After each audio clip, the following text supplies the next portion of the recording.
Bismillahirrahmanirrahim. Assalamualaikum warahmatullahi wabarakatuh.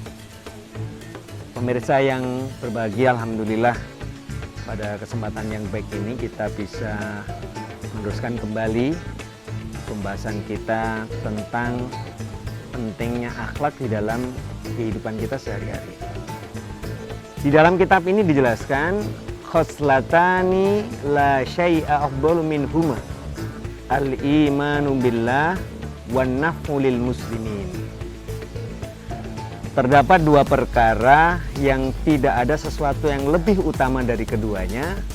Apa itu? Yang pertama adalah iman kepada Allah Subhanahu wa taala dan yang kedua adalah memberi manfaat kepada orang-orang muslim. Jadi sehebat apapun orang itu, kalau kemudian di dalam hatinya tidak ada iman, maka kehidupannya itu tidak akan memiliki makna apapun. Dari orang kaya, tetapi kemudian hatinya tidak ada perasaan iman, maka kekayaan yang dimiliki itu tidak akan memberikan manfaat bagi Allah Subhanahu wa taala. Maka menjadi sangat penting di dalam menjalani kehidupan ini, iman menjadi pondasi yang sangat penting harus dimiliki oleh seseorang. Ya, kadang orang oleh Allah diuji dengan kenikmatan, sehingga karena orang ini tidak punya iman, ujung-ujungnya ngawur, kan begitu ya. Tapi sebaliknya, kalau orang itu oleh Allah dianugerahi iman, maka kekayaan yang dimilikinya akan memberikan manfaat bagi orang lain. Hal yang sama juga begitu, sehebat apapun orang yang memiliki ilmu itu, tetapi kalau kemudian dia tidak memiliki pondasi iman yang kuat, maka ilmu yang dimiliki tidak akan memberikan manfaat bagi orang lain. Tetapi justru sebaliknya, ilmu yang dia miliki ini akan dimanfaatkan untuk ngakali orang lain. Maka disampaikan oleh Imam Al-Ghazali, al-imanu yanqusu wa yazidu. Yazidu bil amali sholihat wa yanqusu bima'asillah. Iman seseorang itu bisa bertambah karena melakukan amal-amal kebaikan. Maka kita jangan pernah bosan untuk melakukan kebaikan, walaupun kebaikan itu sedikit sekali. Tetapi yang harus kita sadari bahwa dengan sedikit kebaikan yang kita lakukan itu ternyata bisa merawat hati kita, sehingga hati kita akan senantiasa oleh Allah dianugerahi iman. Pemirsa yang berbahagia, dijelaskan di dalam kitab ini, qala Rasulullah sallallahu alaihi wasallam, man asbaha la yanwi dzulma ala ahadin ghufira lahu. Barang siapa yang memasuki pagi hari dan dia tidak berniat untuk berbuat zalim kepada seseorang, maka orang itu akan diampuni oleh Allah Subhanahu wa taala. Jadi kalau orang punya iman ini pasti kalau mau berbuat sesuatu itu dia akan mikir-mikir, sama-sama memilih antara melakukan kebaikan dan berbuat zalim kepada sesama. Maka kita harus memilih bahwa iman harus kita utamakan, kita dahulukan di dalam kehidupan kita, karena iman bisa menjadi guide, bisa menjadi petunjuk bagi seseorang untuk mendapatkan kebaikan-kebaikan di kehidupannya. Jadi kadang kalau ada orang lupa melakukan kezaliman, itu sejatinya dia sedang oleh Allah diuji kualitas keimanannya. Bisa kita bayangkan, orang mencuri itu karena dia tidak punya iman. La yasriku sariku wa huwa mu'minun. Tidak ada ceritanya orang yang mencuri itu, di saat dia mencuri itu iman kepada Allah. Kenapa? Segala perbuatan yang dilakukan oleh seseorang itu akan dimintai pertanggungjawaban. Maka kalau orang mencuri itu pasti dia berpura-pura seakan-akan Allah tidak melihatnya. Ya, mencuri dalam konteks ini bisa kita kembangkan kemana-mana. Ada yang mencuri perasaannya orang,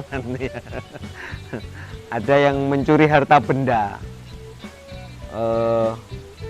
melakukan sesuatu yang bertentangan dengan nilai-nilai agama. Maka ketika seseorang itu tidak ada niatan sedikit pun untuk berbuat zalim kepada seseorang, maka orang itu akan diampuni oleh Allah Subhanahu wa taala. Wa man asbaha yanwi nusratal madlum wa qada'i hajatil muslim kanat lahu ka ajri hajjatin mabruratin.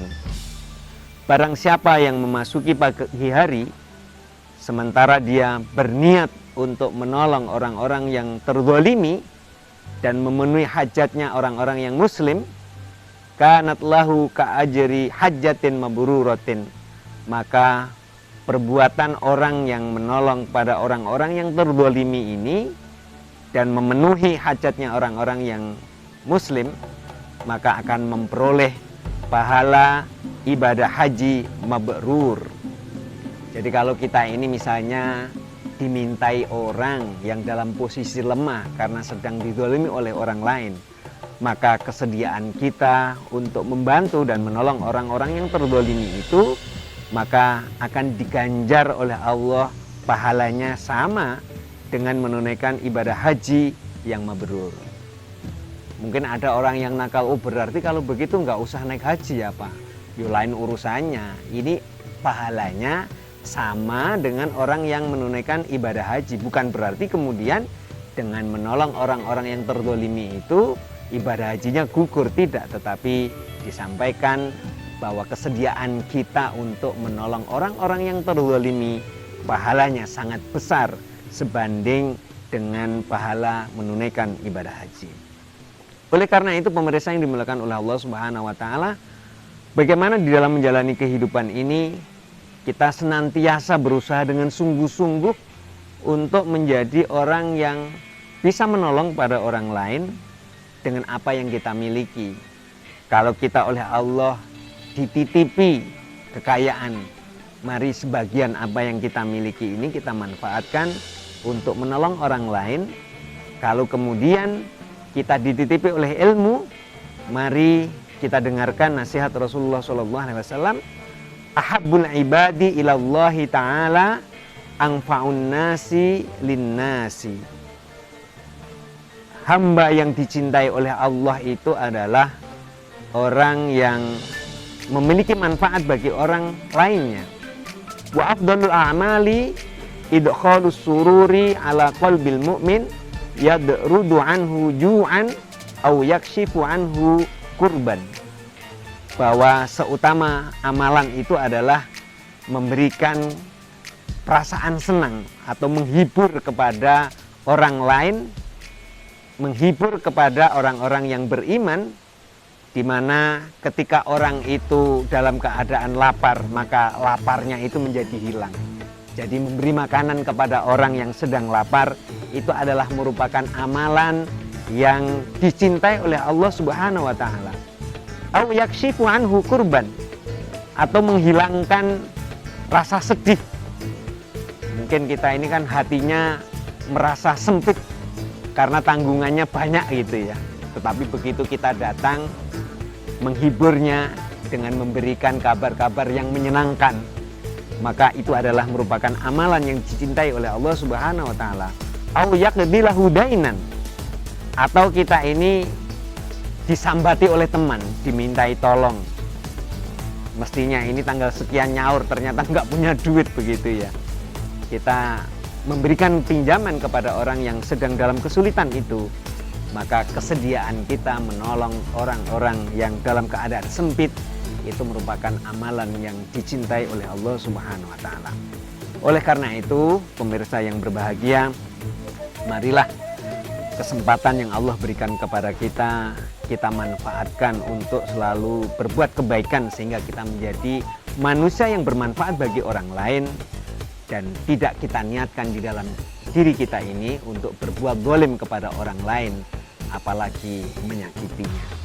Mudah-mudahan Allah senantiasa memberikan kepada kita umur yang panjang sehingga kita bisa bertemu pada kesempatan yang lain. Akhirnya, wallahu muwaffiq ila aqwamit thoriq. Assalamualaikum warahmatullahi wabarakatuh.